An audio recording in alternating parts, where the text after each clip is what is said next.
Hemat pangkal kaya sudah tidak relevan. Kita terus-menerus diajari hemat, padahal saat kita semua berhemat, ekonomi mandek dan kita semua jatuh miskin.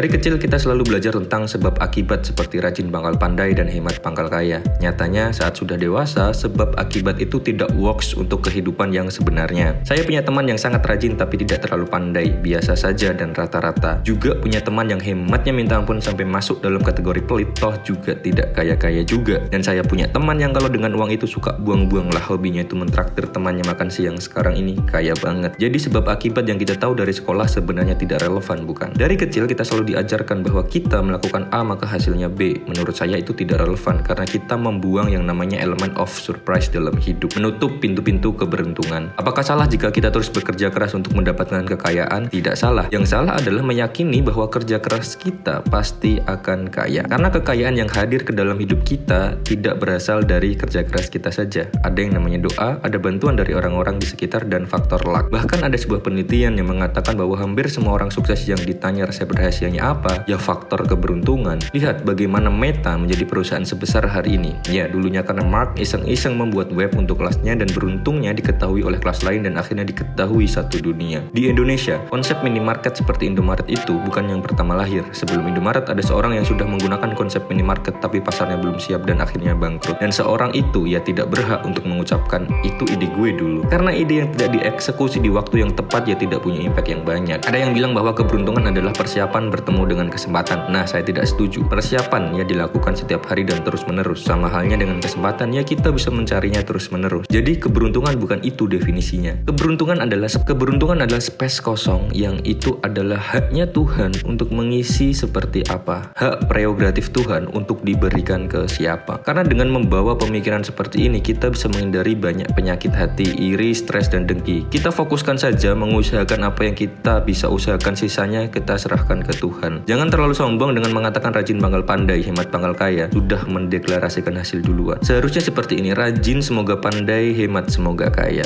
Jangan terlalu hemat tapi ya kalau duit lu tahan terus ekonomi gak muter. See you on top.